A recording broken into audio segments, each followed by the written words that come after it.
त्रिदल पुणे ही संस्था आपल्यासारख्यांना नवीन नाही. भगतसिंग, राजगुरू, सुखदेव या देशासाठी बलिदान केलेल्या हुतात्म्यांना वंदन करण्यासाठी, त्यांचं दरवर्षी नियमानं स्मरण करण्यासाठी सुरू केलेली संस्था. या संस्थेच्या माध्यमातून विविध उपक्रम राबवले जातात. पुण्यामधल्या वेगवेगळ्या क्षेत्रामध्ये स्वतःचं स्वतंत्र स्थान निर्माण करून त्या क्षेत्राच्या निमित्तानं पुण्याचं स्थान देशभरच नव्हे तर जगभर पोहोचवलेल्या नामवंत व्यक्तीपैकी एका व्यक्तीचा गौरव पुण्यभूषण पुरस्कार देऊन दरवर्षी केला जातो. यंदाचं 25वं वर्ष आहे.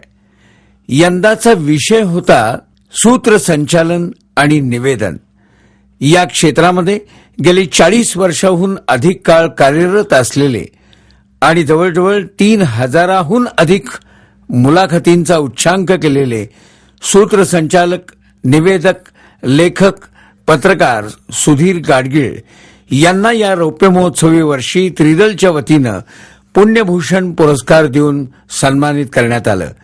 त्याचा हा पुण्यभूषण पुरस्कार प्रदान सोहळा डॉक्टर सतीश देसाई आणि त्यांचे सहकारी आत्मीयतेनं जमलेल्या मंडळींचं बालगंधर्वच्या दारातच स्वागत करत होते.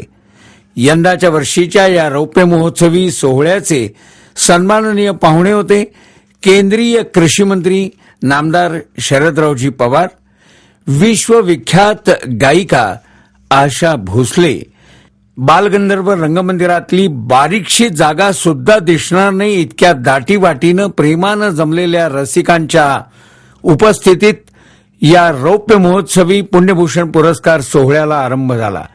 या संपूर्ण सोहळ्यामध्ये सूत्रसंचालन कोण करणार हा अगदी उत्सुकतेचा विषय होता.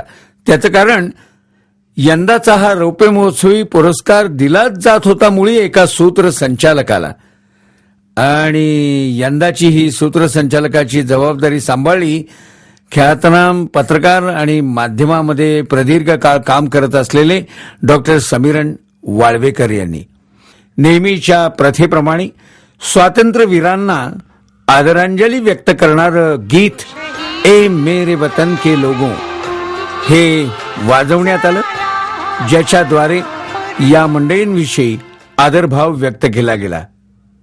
त्रिदल संस्थेचे सर्वेसर्वा, पुण्यातले सर्वात तरुण उपमहापौर पदाची कारकीर्द ज्यांनी गाजवली, नवमहाराष्ट्र संघातर्फे खो खो मध्ये ज्यांनी आपलं प्रावीण्य सिद्ध केलं, नेत्र सेवा प्रतिष्ठानच्या माध्यमातून ज्यांनी दृष्टीदानाच्या संदर्भात विशेष कामगिरी केली आणि आपल्या नगरसेवक पदाच्या कारकिर्दीमध्ये, तसंच आपल्या पुण्यभूषण फाउंडेशन या संस्थेच्या माध्यमातून ज्यांनी विविध सामाजिक उपक्रम राबवलेले आहेत, असे त्रिदलचे डॉक्टर सतीश देसाई यांनी सर्व मान्यवरांचं स्वागतपर प्रास्ताविकातनं स्वागत केलं. मनापासून स्वागत करतो. जागा मिळाली त्याबद्दल दिलगिरी व्यक्त करतो.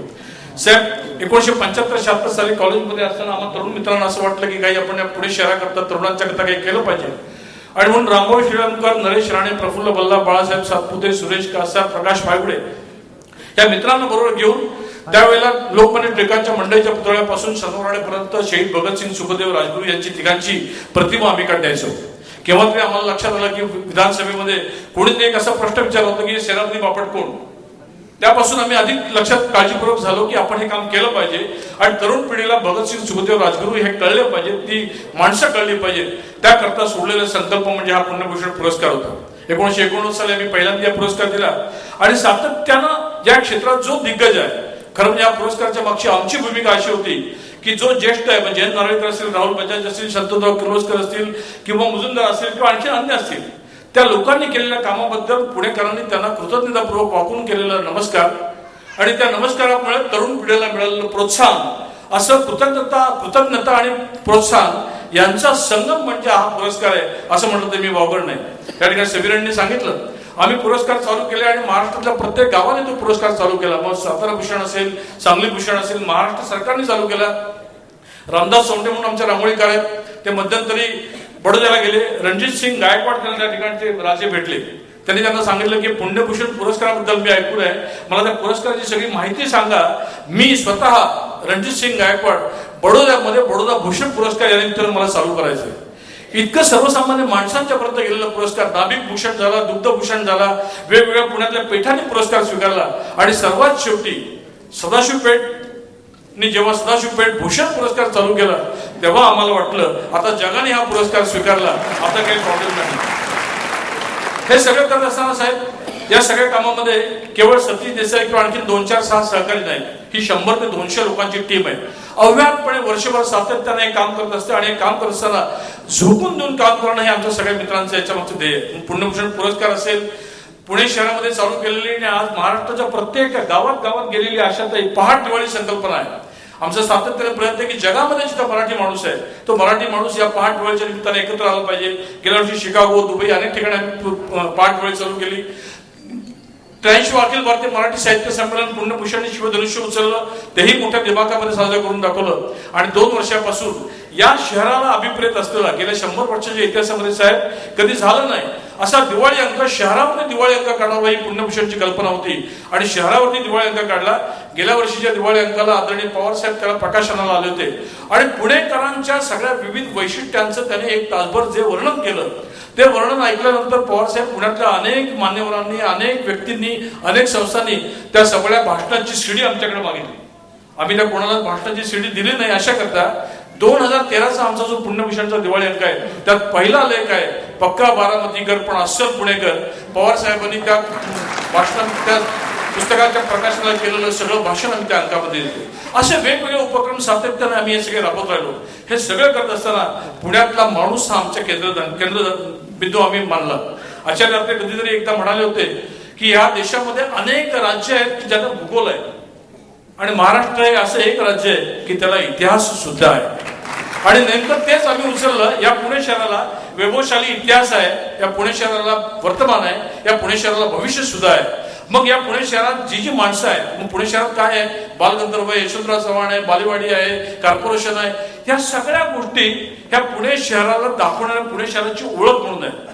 पण पुणे शहर घडवणारं जे काय असेल तर पुणे शहरातले भीमसेन, पुणे शहरातले शंतनुराव किर्लोस्कर, पुणे शहरातले पु ल देशपांडे ह्या व्यक्तीने पुणे शहर हे घडवलंय. पुणे शहर तुमच्या माझ्या मनामध्ये जे बसलंय ते काही वस्तूंच्यामुळे बसलंय, त्याहीपेक्षा 100 पटीने अधिक या व्यक्तींच्यामुळे बसलंय. आणि म्हणून या व्यक्तींना मनापासून केलेले नमस्कार, त्यांच्याप्रती व्यक्त केलेली कृतज्ञता म्हणजे पुण्यभूषण पुरस्कार आहे. मागे लंडनला साहेब, लंडनच्या सगळ्या लोकांच्या करता तिथल्या वर्तमानपत्राने एक कॉम्पिटिशन लावली की तुम्हाला काय आवडेल, लंडन शहर आहे असं ठेवायला आवडेल का शेक्सपियर तुम्हाला आवडेल. 90% लंडन मधल्या लोकांनी सांगितली लंडन बेचिराग झालं तरी चालेल पण शेक्सपियर जगला पाहिजे, शेक्सपियरची स्मृती राहिली पाहिजे.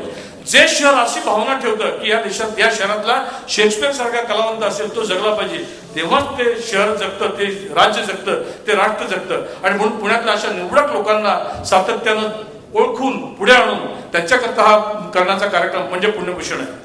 साहेब, पुणेकरांच्या बद्दल आशाताई असं म्हटलं जातं की पुणे शहर म्हणजे पुणे शहरातले नागरिक हे अतिशय तिरके बोलतात, कधी सरळ बोलत नाहीत. आशाताई म्हणतात खरंय, ते कोणाची ठेवतही नाही, टर उडवतात.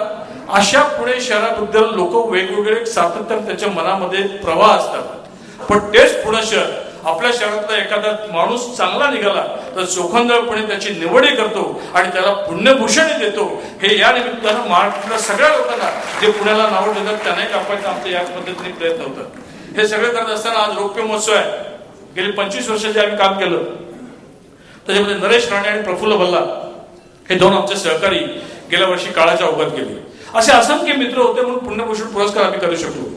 या 25 वर्षात जेव्हा आम्ही मागे वळून पाहतो तेव्हा ज्यांना आम्ही पुरस्कार दिला त्याही पेक्षा त्यामुळे आम्ही काय मिळवलं हे आम्ही पाहतो. आणि मला असं वाटतं सुधीर गाडगीळ या आजच्या कार्यक्रमामध्ये जेव्हा एखादा तरुण याच्यातनं निघेल आणि तो म्हणून सांगेल की सुधीर गाडगीळ नावाच्या एका मुलानं 40 वर्षापूर्वी छोटीशी धुळीने जाणारी रस्ता शोधला, त्या धुळीने जाता जाता रस्ता तो शोधत शोधत गेला आणि त्या रस्त्याचा 6 पदरी महामार्ग झालेला आहे. हे जेव्हा तो तरुण पाहिल तेव्हा त्याच्या लक्षात येईल की निवेदन किंवा कॉम्पेरिंग हे सुद्धा व्यवसायाचं क्षेत्र असू शकतं, ते सुद्धा समाजामध्ये मान देऊ शकतं, सन्मान देऊ शकतं, ते समाजामध्ये आपण काय अधिक करू शकतो हे करू शकतो. आणि म्हणून ते दिलं. सुधीर आज या ठिकाणी गाडगीळ कर्मचारी आज गाडगीळच त्यांना म्हटलं पाहिजे, कारण बाबा महाराज म्हटलं होते, हे कोणाला निवेदनाच्या माध्यमातून कोणाला केव्हा गाडतील आणि कोणाला केव्हा गिळतील हे कोणाला सांगता येणार नाही, असे यांचं आडनाव गाडगीळ आहे.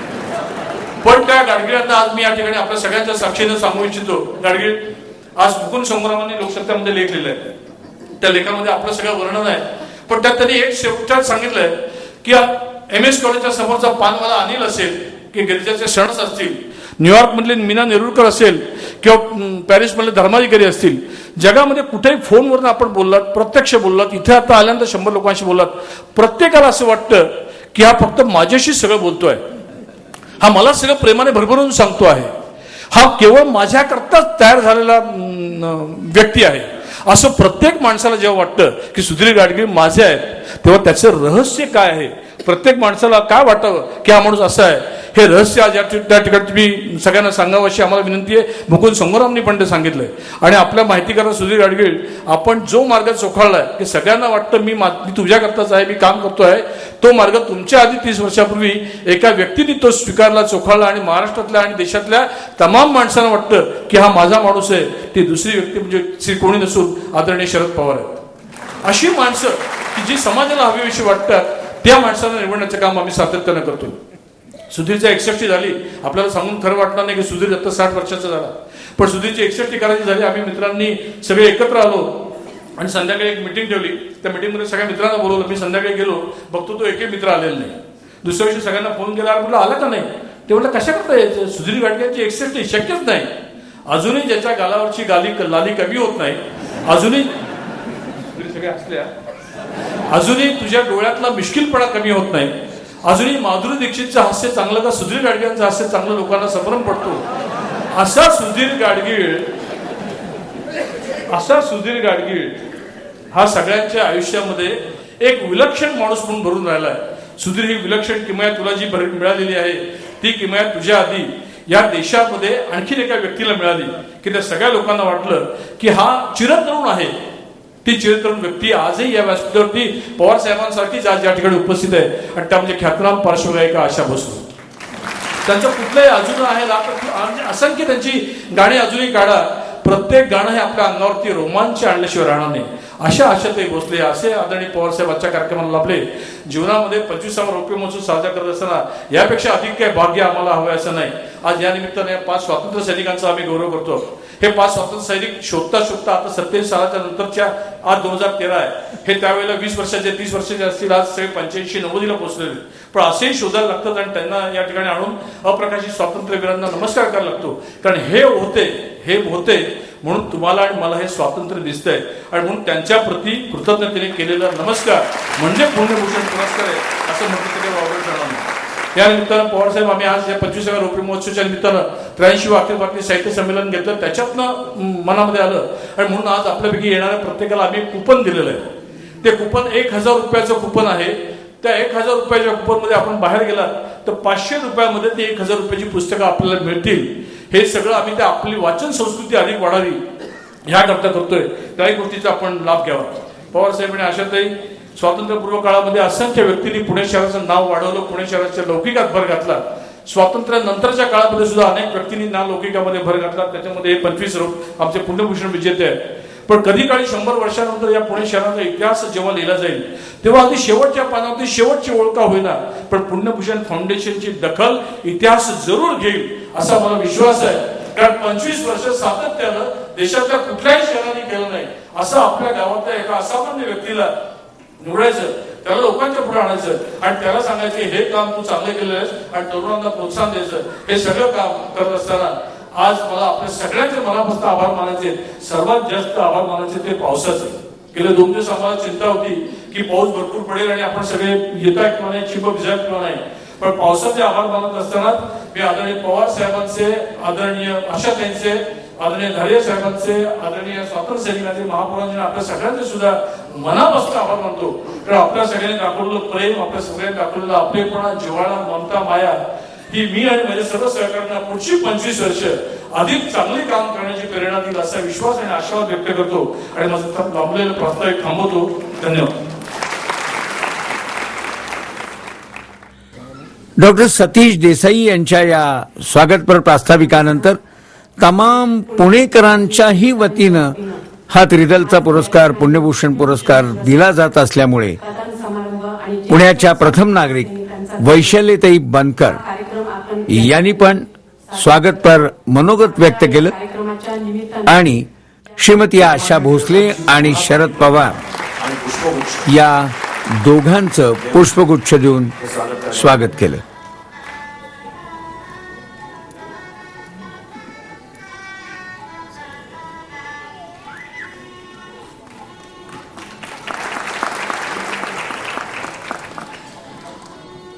भारताचा जगविख्यात चिरतरुण आवाज आजच्या प्रमुख पाहुण्या श्रीमती आशाताई भोसले यांचंही आपण स्वागत करावं अशी महापौरांना विनंती आहे.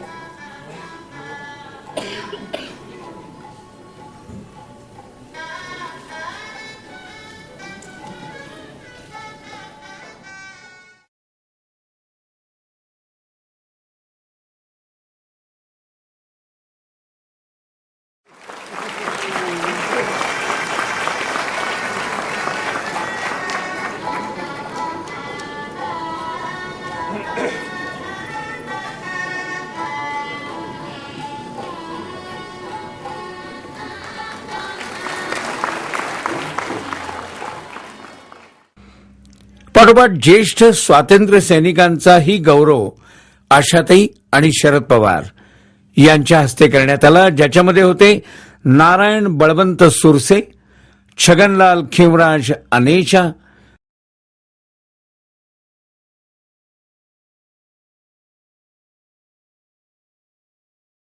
बाळकृष्ण दत्तात्रय मिरजकर, चंद्रकांत केशवराव पायगुडे आणि गणपत दगडू गायकवाड या सर्व स्वातंत्र्य सैनिकांच्या वतीनं भारताचं सर्वोच्च दोन शब्द सार्वभौम गणपतराव गायकवाड यांनी व्यक्त केले.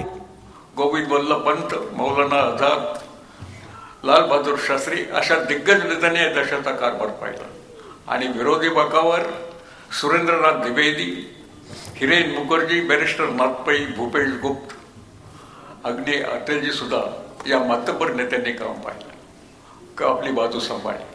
पण आज जे लोकसभागृह आम्ही पाहतो आणि मन खिन्न आणि उदास होतो. आजचं लोकसभागृहामध्ये खासदार उठतात, माईकची तोडफोड करतात, हौद्यात उतरतात आणि हे पाहिल्यानंतर मनाला अत्यंत वेदना होतात, दुःख होतं की ज्या आमच्या राष्ट्राच्या नेत्यांनी आमचे प्रश्न, आमच्या व्यथा, या देशाच्या समस्या मांडायला पाहिजेत, ते जर हौदात उतरून जर करत असतील तर हे लोकसभेत जातात कशाला. या ठिकाणी एक राष्ट्राचे आपले सर्वोच्च नेते माननीय शरद पवार जे आहेत ते अनेक क्रीडा सामने घडवत असतात. मी त्यांना विनंती करतो की या मंडळींच्या करता कुठंतरी कुस्तीचा आखाडा करून कुस्तीचे नेहमीच्या प्रथेप्रमाणे स्वातंत्र्य सैनिकांचा सन्मान, स्वातंत्र्यासाठी बलिदान केलेल्यांचं पुण्यस्मरण हे झाल्यानंतर पुण्यभूषण आजवर ज्या 25 क्षेत्रातल्या, यंदाचं 25वं वर्ष, 24 वर्षातल्या ज्या 24 क्षेत्रातल्या नामवंतांना देण्यात आला, त्यांची धावती ओळख करून देणारी चित्रफीत सभागृहामध्ये दाखवण्यात आली. माननीय केंद्रीय मंत्री श्री मधु दंडवते. विशेष गोष्ट म्हणजे या यंदाच्या रौप्य महोत्सवी सोहळ्यामध्ये निवेदनाच्या प्रांतातल्या सुधीर गाडगीळ यांना सन्मानित करण्यात येणार असल्यामुळे त्यांना आशीर्वाद देण्यासाठी निवेदनाच्या दुनियेतील पितामह अमीन सयानी हे स्वतः खुद्द हजर राहणार होते, पण त्यांची तब्येत तितकीशी बरी नसल्यामुळे ते स्वतः येऊ शकले नाहीत. मात्र विख्यात निवेदक प्रदीप भिडे यांच्या सहकार्यानं अमीन सयानींनी दृकश्राव्य चित्रफितीद्वारे सुधीर गाडगिळांना शुभेच्छा दिल्या. नमस्ते बहनों और भाइयों, मैं आपका रेडियो दोस्त बोल रहा हूं अमीन सायानी, और मुझे थोड़ी सी शर्म आ रही है आज कि मैं खुद क्यों नहीं आया. इतना बड़ा फंक्शन और मैं खुद नहीं आया, सिर्फ अपनी आवाज भेज दी मैंने और ये छोटा सा वीडियो रिकॉर्डिंग मैंने भेज दी. बात यह है बहनों और भाइयों कि क्या करूं, कुछ उम्र की तकलीफें हैं, कुछ तबीयत की गड़बड़ें हैं, आ नहीं पाया. वरना ये ऐसा मौका था जिसे मैं किसी हालत में मिस नहीं करता। हा, क्या मौका है साहब। एक तो ये त्रिदल जो संस्था है ये 25 वर्षों से ऐसे अवार्ड दे रही है, और पुण्य भूषण अवार्ड जिसे कहते हैं, और बड़े बड़े लोगों को अवार्ड दे रही है। और डॉक्टर सतीश देसाई जो हैं, जो इन्होंने 25 बरस से इस संस्था को बहुत जोरों में आगे बढ़ाया है, और बहुत अच्छे फंक्शन अच्छे काम करते रहे हैं ये। और भी तो बड़ी बड़ी बातें हैं भाई इस फंक्शन में।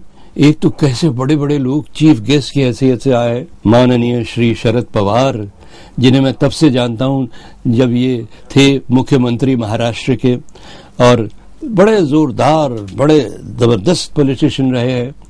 और मेरी बहन, मेरी फेवरेट सिंगर आशा भोसले भी, उनसे भी बहुत दिनों से मुलाकात नहीं हो पाई है, तो मैं जरूर आता। और भाई सबसे बड़ी बात यूं कहिए कि जिस लिए ये फंक्शन बुलाया गया है, जिस बड़े खास इंसान को अवार्ड दिया जाने वाला है, ये भी गजब के आदमी है भाई। इन्होंने stage compering, radio compering, TV compering, इन सब क्षेत्रों में बहुत जबरदस्त काम किया है। और ऐसे बड़े बड़े लोगों को इन्होंने इंटरव्यू किया है कि क्या बताएं साहब। देखिए, नाम बताता हूं आपको। पॉलिटिक्स की दुनिया में देखिए, इंदिरा गांधी को इन्होंने इंटरव्यू किया है, और बाला साहब ठाकरे को, और हमारे शरद भाई पवार को भी इन्होंने इंटरव्यू किया है। और साहब कला के क्षेत्र में, अरे बाप रे, मैं तो नाम देखकर दंग रह गया। P.L. देशपांडे, मराठी लिटरेचर और मराठी स्टेज के ही नहीं, टेलीविजन के ही नहीं, बल्कि सारे हिंदुस्तान के लिए ये एक ऐसा नाम है कि वाह लोग वाहवाही करते रहें। मैं देशपांडे जी को अपना गुरु मानता हूं, हालांकि 2-3 बार ही मैं मिला उनसे। मेरे भाई बड़े अच्छे दोस्त थे उनके, मगर क्या गजब के इंसान थे साहब। और देशपांडे जी के अलावा इन्होंने लता जी को भी इंटरव्यू किया है, और साहब अमिताभ बच्चन को इंटरव्यू किया है, M.F. हुसैन को इंटरव्यू किया है, माधुरी दीक्षित को भी इंटरव्यू किया है। और स्पोर्ट्स के क्षेत्र में भी ये घुसे थे, और कई लोगों को इंटरव्यू किया है, जैसे हमारे यंग वंडर सचिन तेंदुलकर को भी इंटरव्यू किया है इन्होंने। तो ऐसे बड़े बड़े लोगों को जो इंटरव्यू कर चुका हो, वो साहब बड़ा गजब का आदमी है। ये इंटरव्यूइंग का जो खेल है ना, जो काम है, ये बहुत मुश्किल काम है। मैं भी 65 वर्षों से स्टेज पर भी, रेडियो पर भी कई लोगों को इंटरव्यू कर चुका हूं, और मुझे पता है कि कितनी मेहनत पड़ती है इसमें, कितना जोश लगाना पड़ता है, कितने दिल से काम करना पड़ता है, कितना होमवर्क करना पड़ता है। तो हमारे गाडगिल साहब ने, सुधीर गाडगिल साहब ने ये सारा काम बहुत अच्छी तरह से निभाया है, और मुझे बहुत खुशी है कि आज इन्हें मिल रहा है पुण्य भूषण अवार्ड। तो गाडगिल साहब, एक बात छोटी सी आपको ये भी याद दिला दूं कि कुछ छोटे लोगों को भी आपने जरूर इंटरव्यू किया है, जैसे अमीन सायानी। आपको याद है थाने में एक प्रोग्राम हुआ था जिसमें आपने इंटरव्यू किया था मुझे। हाँ, जहां तक मुझे याद है आपने सवाल पूछे थे मराठी में, और मैंने जवाब दिए थे हिंदुस्तानी में, क्योंकि मराठी मला बरोबर नाही येत बरोबर नाही येत। तो इसलिए मैं आज बहुत खुश हूं कि इस बहुत प्यारे से इंसान को ये महान अवार्ड मिल रहा है। तो गाडगिल साहब, मैं बहुत आपसे गुजारिश करूंगा कि लगे रहिए इस काम में, क्योंकि बहुत कम लोग हैं जो इस फील्ड में बहुत अच्छा काम कर रहे हैं और बरसों से करते चले आ रहे हैं। मैं मुबारकबाद पेश करता हूं आपको, और उम्मीद करता हूं कि ये काम हमेशा हमेशा आप इसी खूबी से करते रहेंगे, निभाते रहेंगे, और कंपेयरिंग की कला को बहुत ऊंचे स्थान पर ले जाते रहेंगे। धन्यवाद। सुधीर गाडगीळ हे नेमके सूत्रसंचालक, निवेदक, मुलाखतकार म्हणून त्यांचं या क्षेत्रातलं नेमकं स्थान काय, याविषयीची त्यांच्या 3000 ज्या मुलाखती झाल्या त्यातल्या निवडक मुलाखतीतल्या व्यक्तित्वांची धावती झलक देणारी चित्रफीत सभागृहामध्ये दाखवण्यात आली।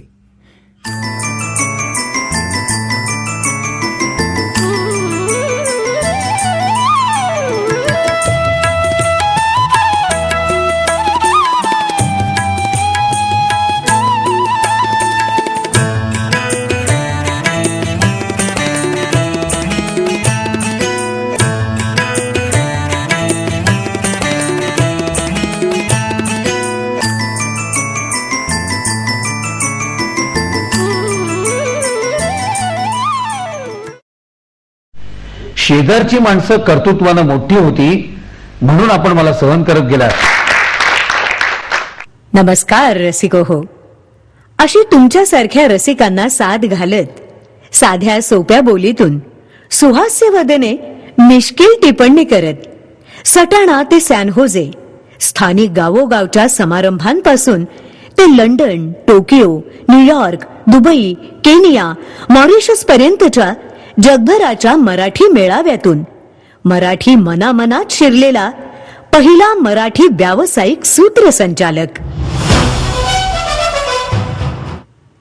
लहानपणी पुण्यातल्या मराठी मध्यमवर्गीय एकत्र कुटुंबात वाढता वाढता नूतन मराठी विद्यालय आणि बीएमसीसीत असल्यापासून रंगमंचावरून वाद्यवृंद कार्यक्रमातून खुसखुशीत उत्स्फूर्त टोलेबाजी करत बोलण्याचा छंद जोपासलेला निवेदक. मंतरलेल्या चैत्रबनात या गदिमा आणि बाबूजींच्या गाण्याच्या कार्यक्रमाचं निवेदन प्रथम व्यावसायिक स्वरूपात सुरू करून आठवणीतली गाणी आनंद घन, कांचन संध्या, स्मरण यात्रा, आशा भोसल्यांचं नक्षत्राचं देणं, अभिषेकी बुवांचा मत्स्यगंधा ते महानंदा, पंडित भीमसेन जोशींची संतवाणी, अरुणदातेंचा शुक्रतारा, पंडित हृदयनाथ मंगेशकरांचं भावसरगम, गजाननराव वाटवे, मालतीबाई पांडे, ज्योत्स्ना भोळे या ज्येष्ठ भावगीत गायक त्रयींपासून लिटिल चॅम्प्स पर्यंत 3 पिढ्यातल्या गायक मंडळींच्या कार्यक्रमांचं सूत्र सांभाळणारा सूत्रधार. गाण्यांच्या कार्यक्रमांपुरतं निवेदन मर्यादित न ठेवता 35 वर्षांच्या पत्रकारितेच्या पाठबळावर संदर्भांचं डबोलं घेऊन राजकारण, उद्योग, चित्र, नाट्य, सिनेमा, सायन्स, इतिहास, समाजसेवा, खेळ अशा बहुढंगी क्षेत्रातल्या नामवंतांना बोलकं करत 3000हून अधिक मुलाखतींचा उच्चांक केलेला लोकप्रिय मुलाखतकार. Doctor APJ Abdul Kalam, RK Laxman, MF Husain, Balasaheb Thackeray, Pramod Mahajan, Sharad Pawar, Lata Mangeshkar, Asha Bhosle, Amitabh Bachchan, Madhuri Dixit, Shantanurao Kirloskar, doctor Raghunathrao Mashelkar, doctor Vasantrao Gowarikar, doctor Jayantrao Narlikar यांच्यापासून अगदी सामान्यांपर्यंत सगळ्यांनाच रंगमंच आणि छोट्या पडद्यावरून अगदी प्रसन्नपणे पेश करणारा परफॉर्मर संवादक. भटकता भटकता माणसांना भेटता भेटता त्यातूनच मुक्काम, लाईफस्टाईल, मुद्रा, झगमगती दुनिया, ताजतवानं अशी 5 पुस्तकं लिहून आपल्या अनुभवांना शब्दबद्ध करणारा लेखक. मुलाखतींच्या अनुभवांवर आधारित किस्से कथनाचा मुलखा वेगळी माणसं हा एकपात्री कार्यक्रम जगभराच्या असंख्य देशात सादर करणारा मराठी संस्कृतीचा अँबॅसेडर. उत्तम नोकरीचा 40 वर्षांपूर्वी राजीनामा देऊन पूर्णवेळ चॅट शो, टॉक शो, स्तंभलेखन, जाहिरातींना आवाज देणं, अनुबोधपट निर्मिती, आकाशवाणीवर बातम्या देणं, दूरदर्शन, रंगमंच अशा माध्यमांच्या सर्व छटात लीलया संचार करणारा मीडिया मॅन. आचार्य अत्रे, गदी माडगुळकर, विद्याधर गोखले, बाळशास्त्री जांभेकर, श्रीमंत दगडूशेठ आणि महाराष्ट्र टाइम्स सन्मान अशा दिग्गज नावांचे पुरस्कार घेत आता पुण्यभूषण पुरस्काराचा सन्मान स्वीकारत असलेला सुधीर गाडगीळ.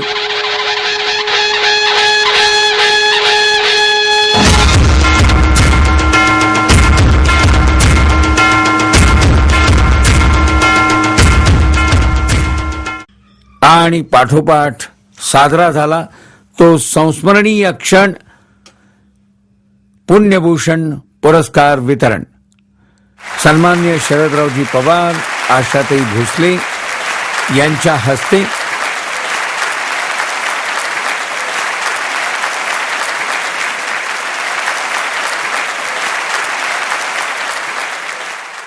त्रिदलच्या डॉक्टर सतीश देसाई आणि त्रिदलचेच पुण्यभूषण पुरस्कार निवड समितीचे अध्यक्ष डॉक्टर मोहन धारिया, त्याचप्रमाणे या सोहळ्यासाठी विशेष सहकार्य करणारे ज्यांची विशेष उपस्थिती होती गजेंद्र पवार आणि हिराबाई चोखावाला यांच्याही उपस्थितीत सन्माननीय महापौरांच्या साक्षीनं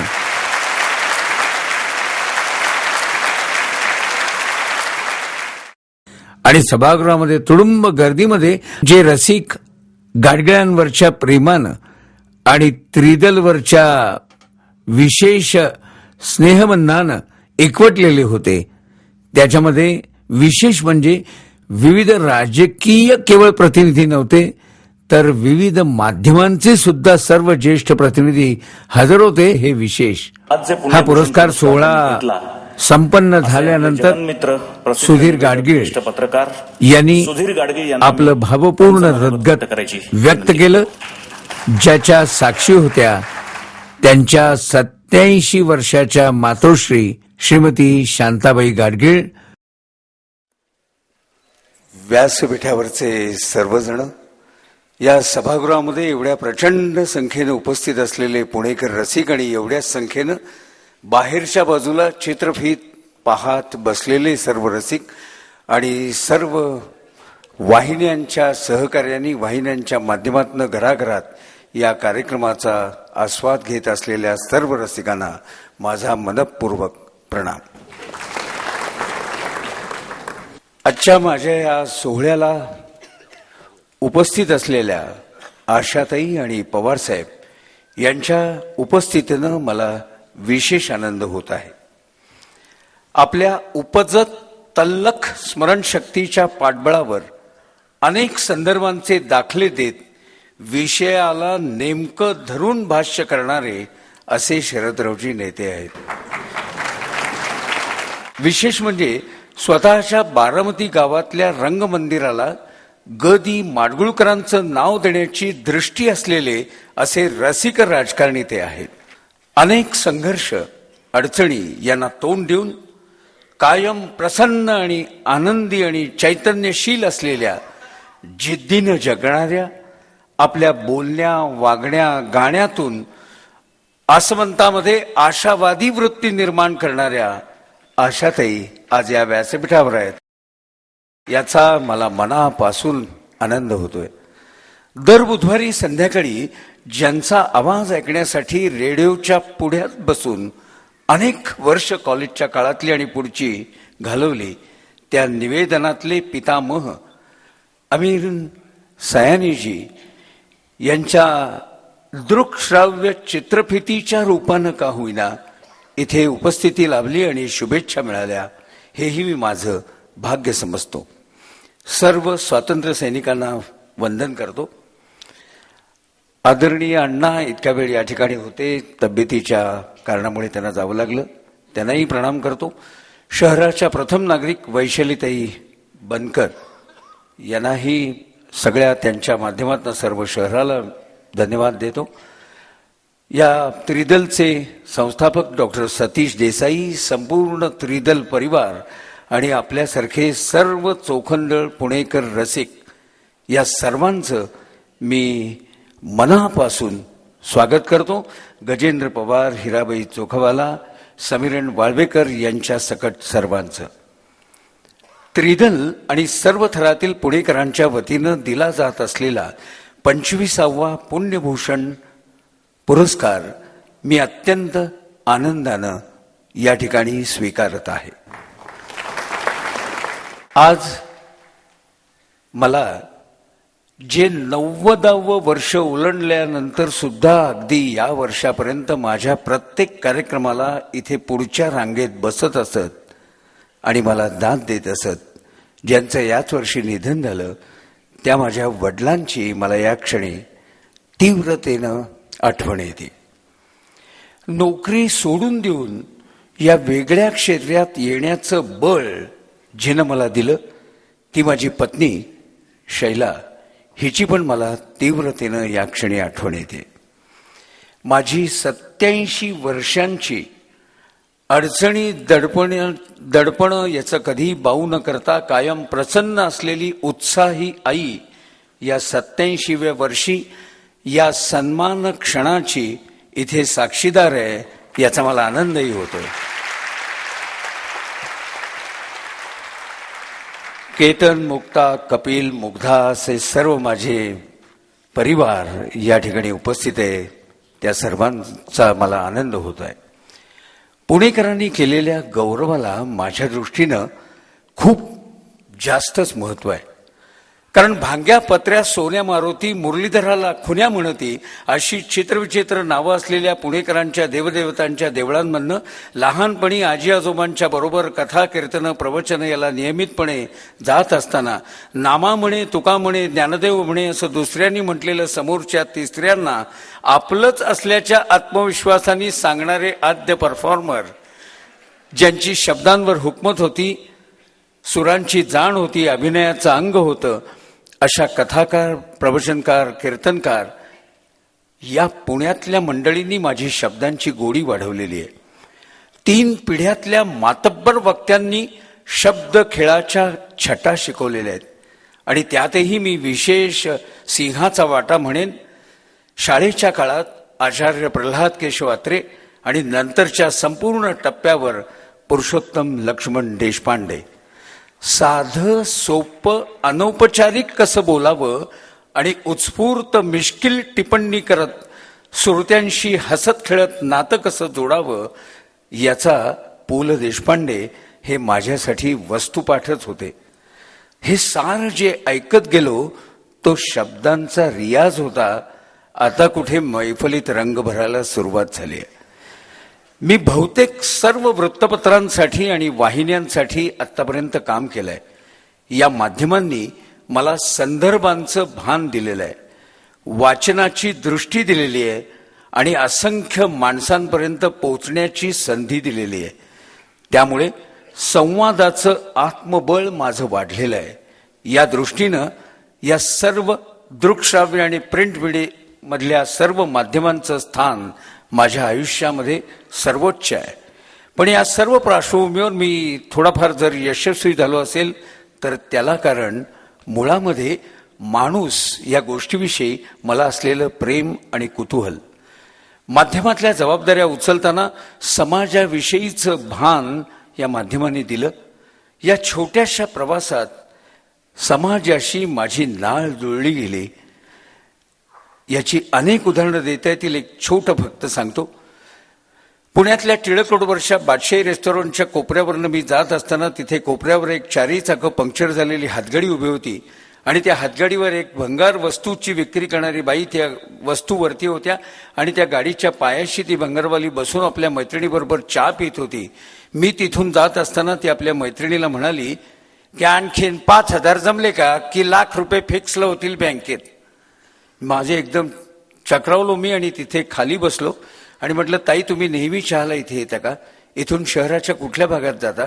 आणि मला सहज कुतूहल आहे की तुम्हाला या भंगार वस्तूच्या विक्रीमधनं लाख रुपये मिळतात. त्यावर त्या अशिक्षित वाटणाऱ्या बाईनं एका वाक्यात काय उत्तर द्यावं? ती म्हणाली, कोणती गोष्ट कोणाकडनं केवढ्याला कधी घ्यायची आणि कोणाला केवढ्याला कधी विकायची याचं टायमिंग जमलं तर ₹1,00,000 आहेत आमच्या धंद्यात. तिला माझ्या चेहऱ्यावर अविश्वास वाटला असेल म्हणून ती पुढे म्हणाली की आता बघा या बाजूच्या मित्रमंडळ कॉलनीत एका बाईनं रंगकाम काढलं होतं आणि भिंत रंगवता वरचं घड्याळ खाली पडलं आणि फुटलं. आता फुटलेलं घड्याळ त्या बाईला काय कामाचं? तिनं मला दिलं फुकट. आपण नाही कोणाचं काय फुकट घेत. आपण ₹5 काढून त्या बाईला दिले. घड्याळ घेतलं. घड्याळ बघते तर त्याच्यावर साल होतं 1934. आणि मग माझ्या लक्षात आलं की ब्ल्यू डायमंड हॉटेल शेजारचा एक पारशी बाबा 30 ते 40 सालातली जुनी घड्याळ जमवतो. आता हे 34चं घड्याळ त्याला उपयोगी आलं का? म्हणून मी 5ला घेतलेलं घड्याळ त्याला 250ला ऐकलं. काय प्रॉफिट पडला? तुम्हाला सांगतो, त्या अशिक्षित बाईनं हे जे शिकवलं ना तेव्हापासून म्हणजे आधी माझी तशी दृष्टी नव्हतीच, पण त्या क्षणापासून अधिक पक्क जर काय डोक्यात बसलं असेल, कधीही कुणालाही दुय्यम समजू नका. प्रत्येकाकडे त्याचं म्हणून काहीतरी कर्तृत्व असतं, ते आत्मीयतेनं जाणून घेण्याचा प्रयत्न केला तर अशी असंख्य माणसं आपल्याला खूप काही शिकवून जातात. खेडेगावातल्या एसटीच्या पावसामुळे एसटी न आल्यामुळे 4-4 दिवस उपाशी राहिलेली मी ग्रामीण भागातनं आलेली मुलंही पाहिलेली आहेत. त्या मुलांनी पण माझी सामाजिक भान हे निश्चितपणे वाढवलेलं आहे. एक निश्चितपणे म्हणता येईल की माणसांविषयी असलेलं प्रेम, पत्रकारितेमुळे आलेली सावधानता आणि कायम सतर्क राहण्याची माझी मुळातली वृत्ती, यामुळे कुठल्याही थरातल्या कुणाशीही संवाद साधताना सहजता आली. पक्ष, पंथ, धर्म, जात हे भेद कधीच आड आले नाहीत. मात्र समाज मन वेगानं बदलत असल्याचं तीव्रतेनं मला जाणवलं. एका क्लिकवर जगाची माहिती घेऊ शकतो आपण आणि अफाट विश्व उलगडू शकतो. एकीकडे असं अत्याधुनिक तंत्रज्ञान जवळ येत असताना समाजामधल्या मनामधलं अंतर, पर्यायानं कुटुंबामधलं अंतर मात्र मला वाढताना दिसत आहे. या पुरस्काराच्या निमित्तानं माझ्याकडे संवाद साधण्याचं आणि त्यातनं माणसं जोडण्याचं काही कौशल्य आलं आहे, असा जर विश्वास वाढत असेल तर मी एक गोष्ट करणार आहे. मी शब्द फाउंडेशन या माझ्या संस्थेचा आरंभ करत आहे. त्या माध्यमातनं माणसं जोडण्याचा, घरं जोडण्याचा आणि कुटुंबाअंतर्गत संवाद वाढवण्याचा प्रयत्न मी माझ्या या माध्यमातनं करणार आहे. गट, जात, पंथ याची झापडं उडवली तर त्या पलीकडे माणूस खूप मस्त आहे, समजून घेणार आहे. आपले सर्व काही अभिनिवेश विसरून संवादाला तो खरं तर उत्सुक आहे. आणि हे भान, ही ज्योत माझ्या मनामध्ये कित्येक वर्षांपूर्वी SM जोशींसारख्या ज्येष्ठ नेत्यांनी जागवलेली आहे. सत्ता, संपत्ती, वलय, लोकप्रियता या पलीकडे माणसंच आहेत. प्रत्येकाच्या मनातला माणुसकीचा खळाळ जागवण्याचा प्रयत्न माझ्या संवाद कौशल्यातनं मी करणार आहे. नव्या सूत्रसंचालक, मुलाखतकार बरेच जण येत आहेत. माझेच 48 विद्यार्थी महाराष्ट्राच्या वेगवेगळ्या गावांमधनं सूत्रसंचालन करत असतात. नवे अनेक जण यात येत आहेत आणि अनेक पालक माझ्याकडे चौकशी करत असतात की या क्षेत्रामध्ये करिअर करता येईल का. मी त्यांना आवर्जून सांगू इच्छितो, हा केवळ सन्मान मिळालाय म्हणून नव्हे, इतक्या वर्षाच्या अनुभवातनं जोडलेल्या माणसातनं आलेला हा आत्मविश्वास आहे की याच्या पुढच्या काळात तर वाहिन्यांचं जाळं जसजसं वाढत जाईल तसतसं रंगमंचावरनं सादर होणारा प्रत्येक कार्यक्रम नेटका आणि नेमका व्हावा, ही आपल्यासारख्या रसिकांची मानसिकता अधिकाधिक वाढत जाणार आहे. आणि त्यावेळेला नेटक्या सूत्रसंचालकाची गरज ही पुढच्या काळात खूप वाढणार आहे. तेव्हा आवर्जून आपल्या पाल्यांना या नव्या क्षेत्रात पाठवा. आणि येणाऱ्यांना आणि आत्ता काम करत असलेल्यांना सांगावंसं वाटतं की मुलाखतीचं पण एक नवं क्षेत्र येत आहे. हल्ली टॉक शो, चॅट शो सगळीकडे सुरू झालेत. त्यांना मी सांगेन की मास्तर आणि विद्यार्थी यांच्यामधली ही फक्त तोंडी परीक्षा नको, तर ऐकणाऱ्या आणि पाहणाऱ्यांना ती अनौपचारिक गप्पांची मैफल वाटावी, अशा धर्तीचा हा संवाद असू दे. आणि हा संवाद इतका सहज होण्याकरता दिसेल ते पुस्तक आणि भेटेल तो माणूस यांना वाचत जाऊन शब्द संपत्ती आणि माणसांची संपत्ती वाढवत गेलात तर या क्षेत्रात कडमात्र पुढच्या काळात भवितव्याला धोका नाही. उलटसुलट कंगोरे आणि प्रवृत्ती समजून घेत समोरच्यांना सामोरं जा, म्हणजे माणसं सहजतेनं उलगडत जातात. आपल्यापेक्षा वयानं तरुण माणसांकडे सुद्धा नाक न मुरडता त्यांच्या संकल्पनेला दाद देत त्यांच्या जर कल्पना उचलून धरल्या तर तुम्ही कितीतरी नव्या पिढीतली माणसं जोडू शकता. हा माझा गेल्या 5 वर्षातला अनुभव आहे. आणि खरं सांगायचं तर घेतलेल्या 3200 मुलाखतींपासून या नव्या भेटलेल्या कल्पक मुलांपर्यंत सगळ्यांनी मला भरभरून शिकवलंय. मी जो काही थोडाफार आज असेन इथे, जे काही व्यक्तित्व तुम्हाला भावलं असेल, त्याच्यामध्ये या सगळ्यांचा खूप सिंहाचा वाटा आहे. मी सगळं प्रत्येकाची तर कथा सांगणं शक्यच नाही, पण शेवटाकडे जात असताना छोट्या 2 गोष्टी सांगतो आणि थांबतो. इंदिराजींची मुलाखत मला नाशिकराव तिरपुड्यांच्या सौजन्यानं फक्त 12 ते 15 मिनिटं घ्यायचा योग आला. तर त्याच्यामध्ये मी त्यांना एक प्रश्न असा विचारला होता, कारण जास्त वेळच नव्हता, राजकारणावर जास्त बोलता येत नव्हतं. मी म्हटलं की आपल्या पुढ्यातल्या बसलेल्या खुर्चीतल्या माणसाला कलावंतापासून कार्यकर्त्यापर्यंत तुम्हाला अनेकांना भेटण्याचा योग येतो, तर त्याच्याशी त्याचं क्षेत्र आणि विषय क्षणात आठवून त्यावर बोलायला सुरुवात करण्याच्या इतपत स्मरण तुमचं कसं काय? कितीही सेक्रेटरीची फौज दिमतीला असली तरी ही स्मरणशक्ती कशी काय? साहेबांची पण तशीच जबरदस्त स्मरणशक्ती आहे. तर मी त्यांना विचारलं की ही स्मरणशक्ती कशी? त्यांनी मला एक त्यातनं फार वेगळी गोष्ट सांगितली. त्या म्हणाल्या, पंडित जवाहरलाल नेहरूंनी वयाच्या 6व्या वर्षापासून मला वाचायची विशिष्ट सवय लावली. म्हटलं कशी? तर त्या म्हटल्या, रात्री झोपताना आपण पुस्तक वाचताना झोप आली, कंटाळा आला की आपण पुस्तक बंद करतो आणि कुठपासून कुठपर्यंत वाचत आलो हे कळण्याकरता कोणेचा कागद त्या पुस्तकामध्ये टाकतो. तसं न करता पुस्तक बंद करायचं, क्षणभर डोळे मिटायचे आणि कुठपासून कुठपर्यंत वाचत आलोय हे आठवायचा प्रयत्न करायचा. पहिल्यांदा आठवत नाही, 10व्यांदा आठवत नाही, 40व्यांदा आठवत नाही, पण वर्षानुवर्ष असं आठवायची सवय आणि दिशा आपल्या मेंदूला दिली तर कालांतराने स्मरण वाढत जातं. आणि दुसरी गोष्ट, नियमितपणे रोजनिशी डायरी लिहायची. दिवसभरात घडणाऱ्या अनेक घटना, अनुभवलेल्या अनेक क्षण, भेटलेली असंख्य माणसं, यांना सगळ्यांना रात्री डायरीच्या एका पानात नोंदवण्याच्या निमित्तानं दिवसभरातलं वैविध्य तुम्ही रोज रात्री आठवायची सवय आणि दिशा तुमच्या मेंदूला देता आणि त्यांनी ही स्मरण वाढतं. मी या दोन्हीही गोष्टींची सुरुवात त्यांच्या मुलाखतीनंतर माझ्या दैनंदिनीत केली आणि माझ्या अनुभवावरनं सांगतो, माझ्या स्मरणशक्तीमध्ये 100% फरक पडलेला आहे. असं या माणसाने शिकवलंय. 2 म्हटलं तर त्यातली शेवटची गोष्ट, आदरणीय शंतनूरावजी किर्लोस्कर साहेब कधीही मुलाखत द्यायला तयार नसत आणि त्याच्यासाठी त्यांचं पाठीमागे लॉजिकल कारण होतं. किर्लोस्कर साहेब असं म्हणत की माझी इंजिनं जर आमच्या लोकांनी उत्तम बनवली आणि ती शेतात वाजायला लागली तर त्यातनं किर्लोस्करच बोलत असतात, वेगळं कशाला बोलायचं. फार उत्तम पद्धतीचं लॉजिकल भान होतं. पण त्याच परिवाराकरता, किर्लोस्कर ग्रुप करता मी त्यांच्यावर अनुभवपट करत असताना त्यांची मुलाखत घेण्याचा योग आला आणि लकाकी या त्यांच्या पुण्यातल्या बंगल्याच्या हिरवळीवर आमची गप्पा सुरू झाल्या. बोलता बोलता मला असं लक्षात आलं की ते एकही प्रश्नाला नीट उत्तर देत नाहीयेत. मग मी माझ्या पद्धतीनं मी वीक पॉईंट माहिती करून घेतलेले असतात. त्यात मला असा एक वीक पॉईंट बाबांचा, त्यांना फॅमिलीमध्ये बाबा म्हणत, बाबांचा एक वीक पॉईंट माहिती होता आणि तो म्हणजे ते जगभरच्या ऑपेराचं कलेक्शन त्यांच्याकडे होतं आणि त्यांना ऑपेरा खूप आवडत असत. तर मी एकदम म्हटलं, बाबा मुलाखत राहू दे बाजूला, मला तुमच्याकडे सिडनीचा ऑपेरा आहे का हो? बाबांनी हाताला धरलं, आत लकाकीमध्ये घेऊन गेले, सगळा जमानिमा केला आणि मला सिडनीचा ऑपेरा दाखवायला सुरुवात केली. भरभरून ऑपेरा पाहावा कसा हेही सांगायला सुरुवात केली, एखाद्या आजोबानं नातवाला समजून द्यावं असा.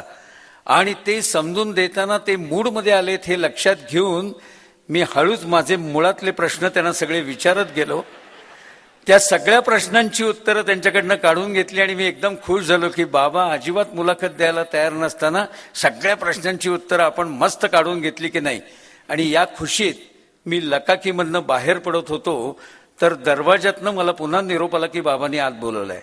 मी पुन्हा आतमध्ये गेलो तर शंतनूरावजी म्हणजे बाबा मला म्हणाले की माझा ऑपेरा हा वीक पॉइंट काढून माझ्याकडनं सगळ्या प्रश्नांची उत्तरं काढून घेतली हे मला कळलंच नाही असं तुला वाटत असेल तर तसं समजू नको. ते सगळं मला कळत होतं, फक्त तुझा अप्रोच आवडला म्हणून मी तुला उत्तरं देत गेलो. एक लक्षात ठेव, पुन्हा असं कधी कोणाला गृहीत धरत जाऊ नको.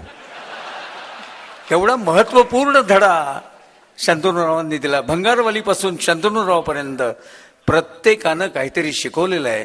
म्हणून आजवर ज्यांनी ज्यांनी मुलाखती दिल्या त्या सगळ्यांचे मी ऋण मानतो, कारण त्यांच्याचमुळे मी थोडा यशस्वी होत गेलो आणि मला आजचा हा पुरस्कार या ठिकाणी मिळतोय. पुण्याचा आहे मी अस्सल, त्याचा मला अभिमानी आहे. पुण्यामध्ये आणखीन एक गोष्ट शिकलेलो आहे, ती म्हणजे वेगळ्या पद्धतीच्या टाळ्या पडण्यापूर्वी थांबावं. आणि म्हणून थांबतो.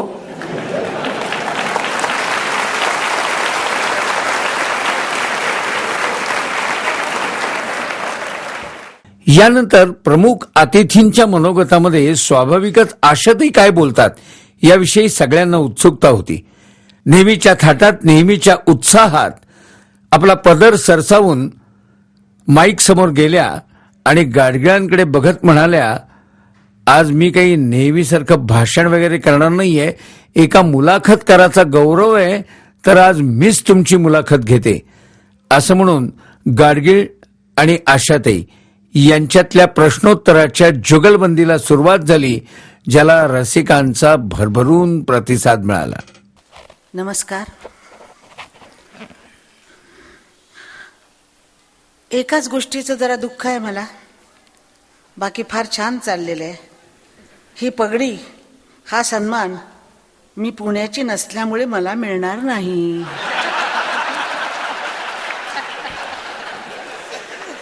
आता काय केलं पाहिजे त्यासाठी? परत पुण्यातून राहायला पाहिजे का काय माहिती नाही. आणि सुधीरजींना विचारते, पगडी फार सुंदर दिसते, अशी पगडी तुम्ही कुणाला कधी घातली आहेत का? मला वाटतं त्यांच्याविषयी भरभरून सर्वच बोलले आणि साहेब बोलणार आहेत म्हणजे काय प्रश्नच नाही. अमित शहाजींनी बोलले, प्रश्नच नाही. ते स्वतः त्यांनी इतकं काही सांगितलं. आणि मगाशी ते म्हणाले की पुण्याची माणसं थोडीशी, काय म्हणाला होता शब्द तुम्ही, तिरकट बोलतात का? तर याच्यावर एक छोटीशी गोष्ट मला आठवली. फार वर्षापूर्वीची गोष्ट आहे. माझ्याकडे एक ड्रायव्हर होता आणि आम्ही पुण्याला येत होतो. त्यावेळेला लकडी पुलावरनं आम्हाला यायचं होतं. मलाही पुण्याची रस्ते तर कुठलेच आठवत नाहीत मला. तर त्याला मी सांगितलं, अरे लकडी पूल विचार, म्हणजे आपल्याला रस्ता कळेल. त्याने एका टॅक्सी ड्रायव्हरला विचारलं, असा साधा म्हणजे माणूस होता, अरे बाबा लकडी पूल कुठं? तर म्हणाला, एवढ्यातच चाललात का?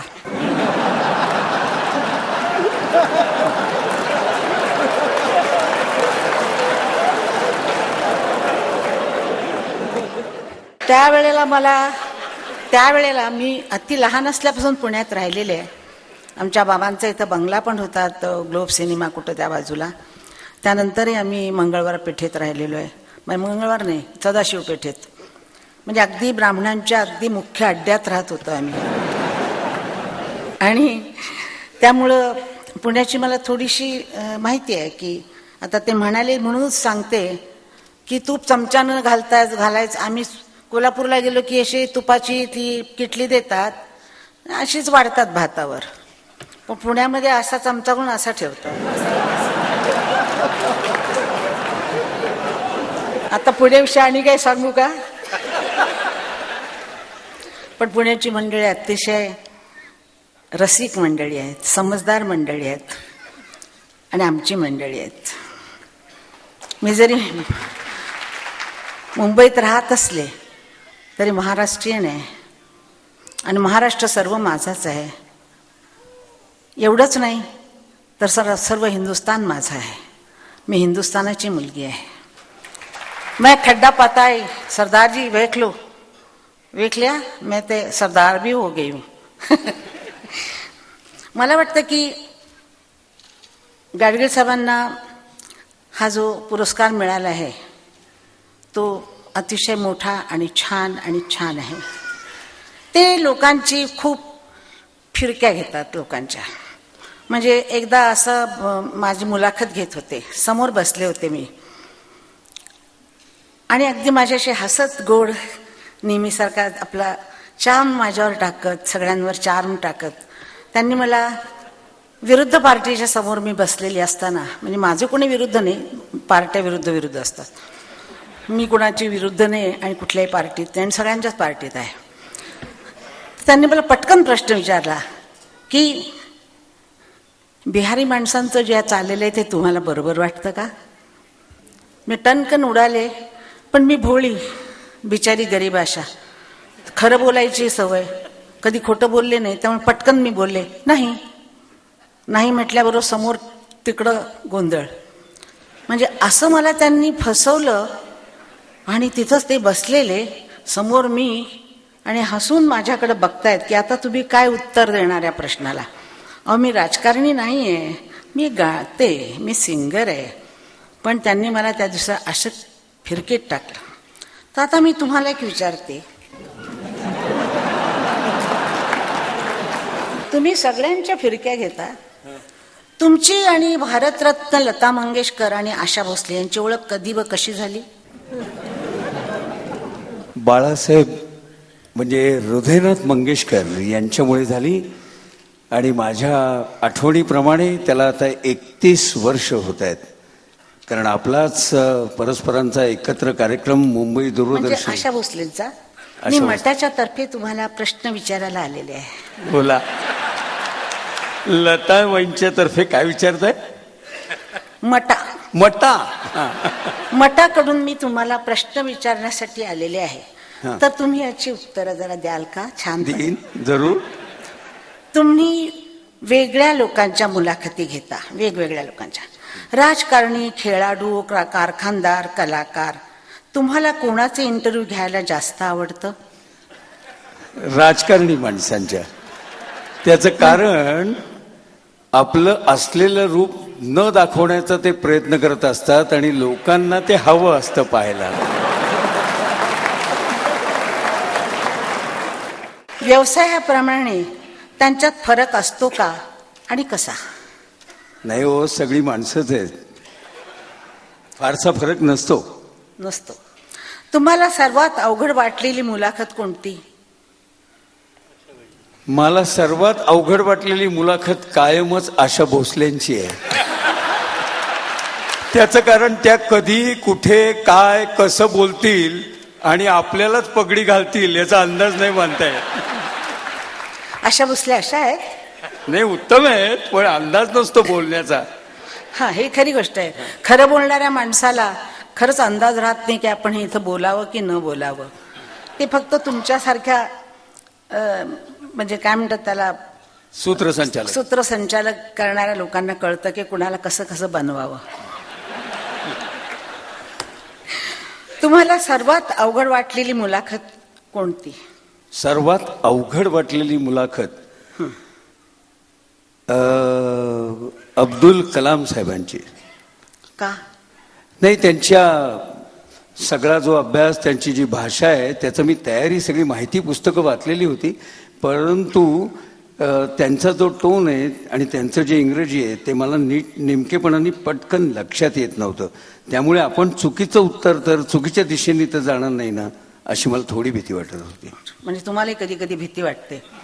सध्या तर मला तुमची भीती वाटून राहिली. तुम्ही सगळ्यांच्या फिरक्या घेता. आशा भोसले सारखी सरळ उत्तर देणारी नकळत वादविवादाच्या भोवऱ्यात अडकत जाते. आता याबद्दल तुम्ही काय उत्तर द्याल? तुम्ही का त्यांना असं वादविवादात टाकलं? मी असं नाही टाकत. एक तर काय माहिती का, या आशाबाईंच्या जिद्दीच्या कहाण्या माझ्याकडे खूप आहेत. त्यामुळे या कुठल्याही गोष्टीला सामोऱ्या जाऊ शकतात एवढी जिद्द त्यांच्यामध्ये आहे, त्या आशा भोसल्यांमध्ये. त्यामुळे मी त्यांना काही प्रश्न विचारायला तयार असतो आणि खरी उत्तर मिळतात ना, खऱ्या बोलणाऱ्या. पण ते खरं उत्तर आशाबाईंच्या गळ्यात पडलं असतं तर, दुसऱ्या दिवशी पेपरमध्ये आलं असतं तर?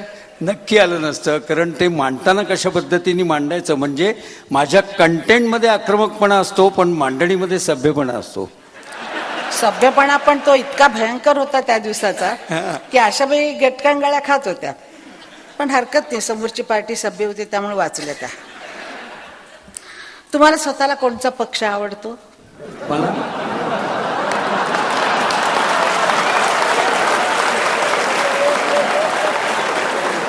हा रसिकांचा पक्ष. याला म्हणतात समोर देखलेला गोडगोड बोलून मस्का मारणं. तुम्हाला पक्ष कोणता आवडतो? सांगितलं. हा, रसिकांचा पक्ष. कोणता राजकारणी आवडतो, जवळचा वाटतो? मला जुन्यातले अतिशय जवळचे वाटलेले 2 जण होते. एक म्हणजे आदरणीय SM जोशी आणि श्रीपाद अमृत डांगे. वक्तृत्वाच्या दृष्टीनं बॅरिस्टर नाथपै आणि बापूसाहेब काळदाते. आणि अलीकडच्या टप्प्यावर म्हणजे खरे ते आधीपासून पण अलीकडच्या टप्प्यावर बाळासाहेब ठाकरे आणि शरदराव पवार. वा. आजकालच्या राजकारणाबद्दल तुमचं काय मत आहे? भारताचं भविष्य तुम्ही कसं बघता? मला असं वाटतं की ते माझ्याही पुढच्या तरुण मंडळींच्या हातात खूप आहे. कारण पत्रकारितेच्या निमित्तानं अहमदाबादच्या चिमणबाई सरकार उलथून टाकण्याच्या कामगिरीत ज्याच्यामध्ये JP मुवमेंट पुढे सुरू झाली, त्या मुवमेंटच्या पत्रकारितेमुळे मी साक्षीदार होतो आणि तिथे एरवी वरच्या पट्टीत सुद्धा बोलू न शकणारी गुजराती तरुण मुलं त्यांनी एक अख्खं सरकार उलथवलं होतं. विचार न पटल्यामुळे ही नव्या पिढीतलीच मंडळी काही